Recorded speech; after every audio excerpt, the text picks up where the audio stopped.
नमस्कार दोस्तों, मैं प्रीति यादव एक बार फिर से आप सबके सामने पेश हूँ एक नया प्रैक्टिस सेट लेकर। इस प्रैक्टिस सेट को हम अभी सॉल्व करेंगे। ये जो प्रैक्टिस सेट है ये हमारे इसमें आपके लिए 20+ एमसीक्यूज देखने को मिलेंगे इसमें।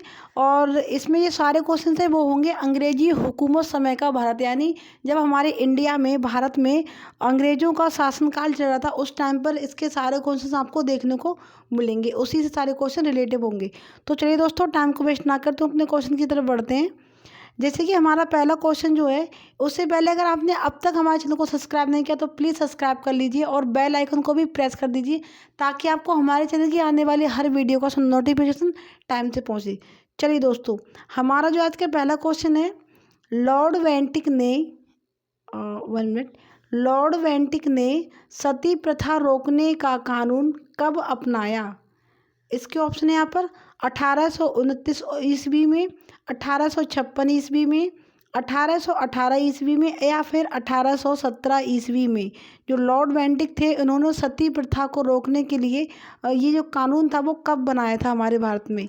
इसका राइट आंसर क्या होगा? इसका राइट आंसर होगा ऑप्शन नंबर 1, सन 1829 ईस्वी में इस कानून को बनाया गया था लॉर्ड वेंटिक के द्वारा। चलिए अपना क्वेश्चन नंबर सेकंड देख लेते हैं। क्वेश्चन नंबर सेकंड है हमारा, आज़ाद हिंद फौज की स्थापना किसने करी थी? जो आज़ाद हिंद फौज थी एक संगठन था, उसकी स्थापना किसने करी थी? जवाहरलाल नेहरू ने, विद्यासागर ने, लाला लाजपत राय ने या फिर सुभाष चंद्र बोस ने? इसके संस्थापक कौन थे स्थापना के, वो इस संगठन के? तो वो है इसका सही जवाब एकदम से ऑप्शन नंबर 4, सुभाष चंद्र बोस जी। इनके द्वारा इसकी स्थापना करी गई थी, किसकी? आज़ाद हिंद फौज की। चलिए क्वेश्चन नंबर थर्ड है हमारा, किस महान व्यक्ति ने ये नारे दिए थे? किस व्यक्ति के द्वारा ये नारे दिए गए? दिल्ली चलो और जय हिंद। ठीक है, ये एक अलग नारा था दिल्ली चलो वाला और ये एक अलग था जय हिंद। तो ये जो प्रमुख दो नारे हैं ये किस व्यक्ति के द्वारा दिए गए? आज़ाद भगत सिंह, दीनदयाल सुभाष चंद्र बोस या फिर खुदीराम बोस? इसका भी राइट आंसर क्या होगा? इसका भी सही जवाब है सुभाष चंद्र बोस, यानी कि ऑप्शन नंबर 3, सुभाष चंद्र बोस जी के द्वारा ये दो नारे दिए गए थे, दिल्ली चलो और जय हिंद। चलिए अपना क्वेश्चन नंबर 4 देख लेते हैं। आप अपना स्कोर साथ ही साथ नोट करते रहिए कि आप इसमें कितने क्वेश्चंस को सही तरीके से कर पा रहे हैं। ठीक है, बाद में आपको अपना स्कोर जो अपने सभी के साथ कमेंट बॉक्स में शेयर करना होगा। हमारा क्वेश्चन नंबर 4 है, पारसी सुधार आंदोलन के संस्थापक कौन थे? दयानंद सरस्वती, दादा भाई नौरोजी, रामकृष्ण परमहंस या फिर ईश्वर चंद्र विद्यासागर? इसका भी आंसर क्या होगा? इसका आंसर होगा ऑप्शन नंबर 2, दादा भाई नौरोजी। ठीक है, क्योंकि ये खुद पारसी अध्यक्ष थे, सदस्य थे। ठीक है, पारसी सदस्य थे, तो इन्होंने पारसी सुधार आंदोलन की स्थापना करी थी और उसके संस्थापक भी खुद ही थे ये। चलिए अपना क्वेश्चन नंबर 5 देख लेते हैं। क्वेश्चन नंबर 5 है हमारा, स्वामी विवेकानंद जी किसके परम शिष्य थे? यानी कि इनके गुरु कौन थे? गोपाल कृष्ण गोखले, दादा भाई नौरोजी, रामकृष्ण परमहंस या फिर खुदीराम बोस? सरस्वती जी के विवेकानंद जी के जो परम गुरु थे वो कौन थे? इसका भी आंसर होगा ऑप्शन नंबर 3, रामकृष्ण परमहंस। ठीक है, ये उनके गुरुजी थे या फिर ये इनके शिष्य थे। चलिए अब है अपना क्वेश्चन नंबर 6, सत्यशोधक समाज की स्थापना किसने करी थी? सत्यशोधक समाज जो एक संगठन था उसकी स्थापना किसने करी थी? मैडम भीकामा जी, ज्योतिबा फुले, सावित्री बाई फुले या फिर हेमू कालाड़ी? इसका जो सही जवाब है वो क्या होगा? ऑप्शन नंबर 2, ज्योतिबा फुले जी ने की थी। किसकी? सत्यशोधक समाज की स्थापना। चलिए अपना क्वेश्चन नंबर 5 देख लेते हैं, 7 देख लेते हैं। ये है, मुस्लिम सुधार आंदोलन के संस्थापक कौन थे? ठीक है। मुस्लिमों में सुधार के लिए जो आंदोलन चलाया गया था उसके संस्थापक कौन थे? अली गफ्फार खान, सर सैयद अहमद खान, अली बंधु या फिर अशफाक उल्ला खान। इसका जो सही आंसर है वो क्या होगा? Option number 2, sir Syed Ahmed Khan ji के द्वारा मुस्लिम सुधार आंदोलन की स्थापना करी गई थी। चलिए अपना क्वेश्चन नंबर 8 देख लेते हैं। बहुत ही ज़बरदस्त क्वेश्चन है ये, हर किसी एग्जाम्स में देखने को बैक टू बैक मिलते रहते हैं, तो बहुत ही अच्छे से आपको इसमें करना है और साथ ही साथ आपको अपना स्कोर भी नोट डाउन करके रखना है। अंग्रेजी भारतीय प्रशासन की सरकारी भाषा कब बनी थी?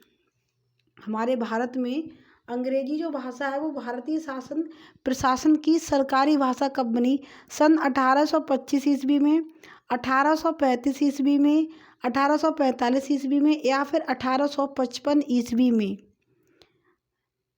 जी हाँ, इसका सही जवाब जो है वो होगा ऑप्शन नंबर 2, 1835 ईस्वी में अंग्रेजी भाषा जो है वो हमारे भारत की प्रशासनिक सरकारी भाषा बनी थी, यानी सरकारी कामकाज की ये भाषा बन गई थी। कब? 1845 में। अरे अरे क्या हो गया इसमें? ठीक है, क्वेश्चन नंबर 9 है हमारा, इंडियन काउंसलिंग, ठीक है, एक्ट कब पारित हुआ? यानी भारतीय जनगणना जो एक्ट था वो कब पारित हुआ? 1857 ईस्वी में, 1875 ईस्वी में, 1862 ईस्वी में या फिर 1892 ईस्वी में? इसका सही जवाब क्या है? इसका सही जवाब है ऑप्शन नंबर 4, 1892 ईस्वी में भारतीय जनगणना यानी कि इंडियन काउंसलिंग एक्ट पारित किया गया था। चलिए अपना क्वेश्चन नंबर 10 देख लेते हैं। क्वेश्चन नंबर 10 है हमारा, पहली रेल बोरीवली से थाने के बीच कब चली? तो पहला इसमें क्या क्वेश्चन रेड हुआ कि पहली जो रेल थी वो कहाँ से कहाँ तक चली, तो एक इसमें क्वेश्चन हो गया बोरीवली से थाने के बीच, ठीक है। क्या हुआ? बोरीवली से थाने के बीच चली कौन सी? पहली रेल। अब पूछा ये कब चली थी? 1853 ईस्वी में, 1856 ईस्वी में, 1858 ईस्वी में या फिर 1862 ईस्वी में? इसका सही जवाब क्या है?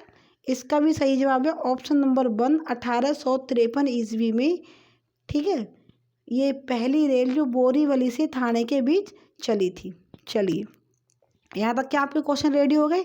अब देख लेते हैं यहाँ से थोड़ा आगे के क्वेश्चन। इसमें हमेशा 20 क्वेश्चन ही इसमें देखने को मिलेंगे। अब जो प्रैक्टिस सेट चलेगा उसमें, शिक्षा के प्रचार हेतु भारतीय विश्वविद्यालय अधिनियम किस वर्ष पारित हुआ? शिक्षा के प्रचार करने के लिए, उसका प्रसार करने के लिए भारतीय विश्वविद्यालय जो अधिनियम है वो किस वर्ष पारित हुआ था? 1892 ईस्वी में, 1904 ईस्वी में, 1947 ईस्वी में या फिर 1975 ईस्वी में? क्या है इसका सही जवाब? वो होगा, इसका सही जवाब जो होगा वो होगा ऑप्शन नंबर 2, 1904 ईस्वी में, ठीक है। भारतीय विश्वविद्यालय अधिनियम पारित किया गया था। चलिए अपना क्वेश्चन नंबर 2 देख लेते हैं, 12 देख लेते हैं। क्वेश्चन नंबर 12 है हमारा, सावित्री बाई फुले ज्योतिबा बाई फुले की कौन लगती थी? ये जो सावित्री बाई फुले थी वो ज्योतिबा बाई फुले की कौन लगती थी? शिष्या, पत्नी, गुरु या फिर कोई भी नहीं? उनसे क्या संबंध था ज्योतिबा फुले जी का सावित्री बाई फुले से? तो शिष्या थी वो, उनकी पत्नी थी, गुरु थी या फिर उनकी कोई नहीं लगती थी? इसका राइट आंसर क्या है? वो होगा ऑप्शन नंबर 2, पत्नी। ये इनकी वाइफ थी। कौन? सावित्री बाई फुले, ज्योतिबा बाई फुले जी की। चलिए अपना क्वेश्चन नंबर 13 देख लेते हैं। क्वेश्चन नंबर 13 है हमारा, Indian association for the cultivation of the science, ठीक है, नामक संस्था की स्थापना किसने करी थी? Indian association for the cultivation of the science, ये जो एक संस्था थी इसकी स्थापना किसके द्वारा करी गई थी? खुदी राम मोहन के द्वारा, भगवत शरण के द्वारा, प्रफुल्ल चंद्र राय के द्वारा या फिर महादेव रानडे के द्वारा? इसका सही जवाब क्या है? इसका सही जवाब जो है वो राइट आंसर एकदम से ऑप्शन नंबर 3, प्रफुल्ल चंद्र राय जी के द्वारा Indian association for the cultivation of the science की स्थापना करी गई थी।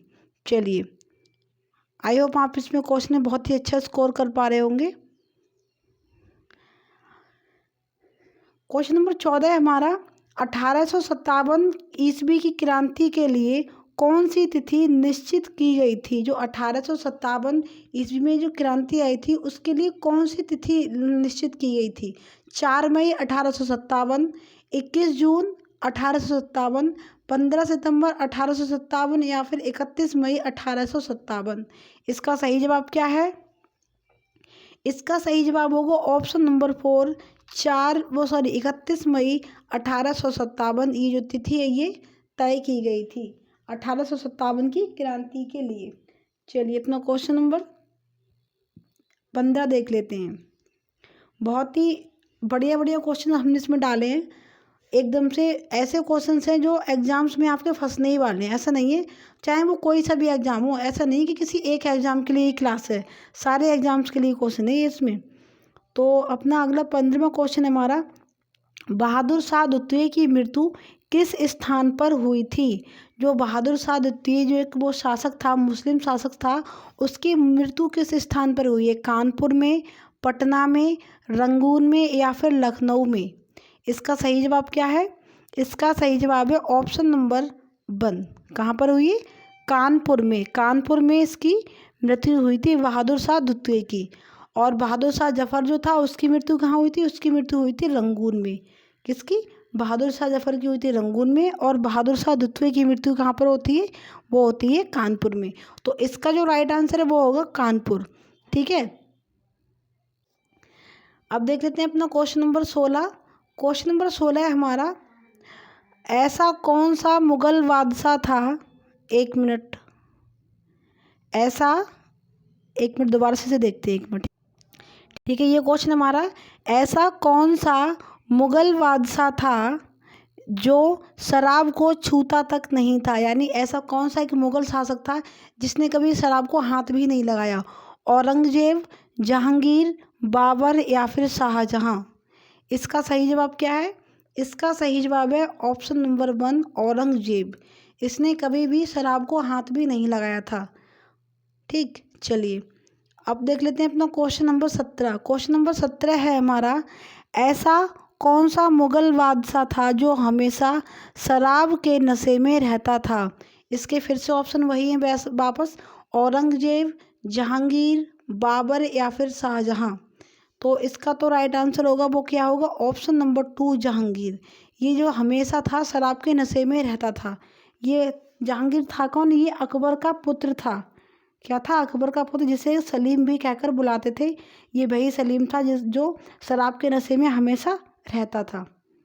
चलिए अब देखते हैं अपना क्वेश्चन नंबर 18। क्वेश्चन नंबर 18 है हमारा, दिल्ली सल्तनत का शासन काल कितना है। 1520 से 1800 ईस्वी, 1256 से 1875 ईस्वी, 1206 से 1526, 1526 से 1852। कितना इसका टाइम है जो दिल्ली सल्तनत शासनकाल का है। वो क्या होगा। वो होगा ऑप्शन नंबर 3, 1206 से 1526 ईस्वी तक का इसमें है। चलिए अब देख लेते हैं अपना क्वेश्चन नंबर 19। क्वेश्चन नंबर 19 है हमारा, तुर्क ए चहलगानी की स्थापना किसने की थी। तुर्क ए चहलगानी, इसकी स्थापना किसने करी थी। बलबन ने, रजिया सुल्तान ने, इल्तुतमिश ने या फिर कुतुबुद्दीन ऐबक ने। तो इसका जो राइट आंसर है वो क्या होगा। वो होगा ऑप्शन नंबर 3, इल्तुतमिश ने करी थी तुर्क ए चहलगानी। ठीक है, चलिए अब है हमारा क्वेश्चन नंबर 20। ये हमारा आज का लास्ट क्वेश्चन है। इसको एक बार अच्छे से रीड करते हैं फिर हम इसे सॉल्व करेंगे।